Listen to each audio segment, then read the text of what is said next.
In our digital world, pretty much everything we do online leaves a trace, right? Every click, every search, every single like. And what you might not realize is that all this personal data, it's become one of the most valuable things on the planet. It's actually created a whole new kind of economy. And this new economy, well, it has a name. A pretty powerful one, actually. Harvard professor Shoshana Zuboff coined the term surveillance capitalism. She argues that it's this new kind of market that has just quietly taken over our digital lives without us even noticing. So what is it really? Well, at its core, surveillance capitalism is a business model. Think about it. Tech companies give us all these free services, right? But in return, they're harvesting our personal data. And what's the end game? It's all about predicting and even influencing what we do next and then selling those predictions to advertisers. Okay, so how does this new data economy actually work? And, just how big are we talking? Let's dive in and take a look. The process is actually pretty simple, but it's also incredibly powerful. Just think about your own daily habits online. The articles you read, the videos you watch, the places you look up on a map, heck, even how long you pause on a picture. Every single one of those actions is a data point. And companies like Google and Facebook are collecting all of it to build this super detailed digital profile of you, who you are, and what you're probably going to do next. And let's be clear, this is not some small niche market. We're talking huge money. In 2023 alone, the digital ad industry, which is completely fueled by this data, was worth a mind-boggling $602 billion globally. And that number, it's expected to rocket to nearly $1 trillion by 2028. Just incredible.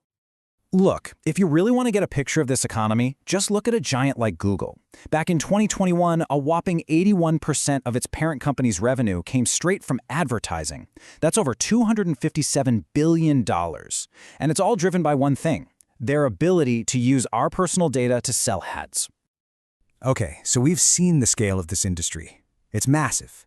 But what does this data collection actually look like on the ground? In the real world? And what are the consequences for our privacy? And this is where the tracking can get, well, pretty personal. It goes way deeper than you might think, even into our most sensitive data. Get this, a 2023 investigation found a little tool called the Metapixel on a bunch of top hospital websites. And when a user just clicked schedule an appointment, that tool would grab their data, link it to their IP address, and send it straight to Facebook servers. We're talking incredibly sensitive health information being shared, a lot of the time without any patient consent at all. And the risks here go way beyond just getting a targeted ad. We all remember the Cambridge Analytica scandal, right? It blew the lid off how a political consulting firm was able to harvest data from millions of Facebook users. They then used it to build these psychological profiles to try and influence how people voted. That really showed us that this model can have some pretty profound effects on society itself. So with all this going on, it's really no surprise that most people feel pretty powerless. And this isn't just some fringe concern anymore. It is totally mainstream. A Pew Research survey found that a staggering 81% of Americans feel like they have little to no control over the data that companies are collecting about them. This system is huge, and it's deeply embedded in our digital lives. So it begs the question, is there any other way? Is there an alternative? Can we actually build a digital world that doesn't run on our private data? Well, this is where a completely different kind of technology enters the conversation. So let's explore how blockchain and crypto might offer a fundamentally new way of thinking about data and privacy. The real difference here, the core idea, is all about the architecture. This system we have now is centralized, right? One company holds all the data, they harvest it from us, and it's often, it's not clear how they're doing it.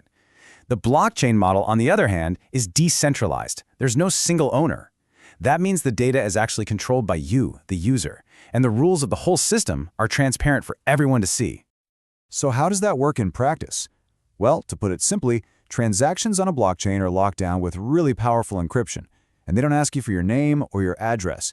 Instead, your identity is just a public address. That long string of letters and numbers?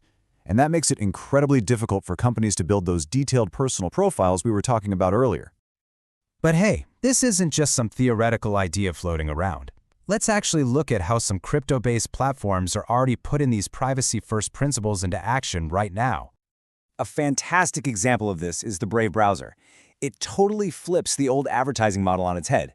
So instead of collecting your data by default, it just blocks all the trackers. But then, and this is the cool part, it gives you the choice to view ads that respect your privacy. And if you decide to opt in, you actually get rewarded for it with its cryptocurrency, the Basic Attention Token, or BAT. You're literally getting paid for your attention. And this isn't just a niche idea. This alternative model is gaining some serious traction. I mean, Brave's active user base just exploded, going from 50 million in early 2021 to over 172 million by April 2023. So it's pretty clear there's a real and growing appetite for platforms that actually put user privacy first. But Brave is just one piece of a much bigger puzzle. You've got Microsoft's Ion, which is building what are called decentralized IDs, so you can prove who you are without handing over all your personal data. Then there's Burst IQ, which uses blockchain to let patients control who gets to see their medical records. And of course, you have privacy coins like Monero, which are designed from the ground up to make transactions anonymous. The toolkit for privacy is definitely getting bigger. Now, look, all this potential is incredibly exciting, but it's also really important to be realistic here and take a clear-eyed look at the challenges that are still on the road to a more private digital world. Yeah, crypto's not a silver bullet, at least not yet. There are a couple of major hurdles we have to get over. First, the regulations. They're still being figured out, and they're all over the place depending on what country you're in. And second, for blockchain to really take over from the current systems, the tech itself has to get to a point where it can handle billions of users and transactions without a hitch. It needs to scale. But here's the real driving force for change. It's all of us. As more and more people become aware of these data privacy issues, fueled by all the scandals and data breaches we keep hearing about, the demand for solutions that actually give us back control is just going to keep growing. And that pressure from us, the consumers, that could be the biggest thing that pushes these new technologies forward. Which really leaves us with the ultimate question, doesn't it? We've built our entire digital world on a foundation of surveillance, and now we have this potential blueprint for a new one built on privacy and user control. But can we actually get there? Is a truly private digital world even possible? Well, that's something for all of us to really think about.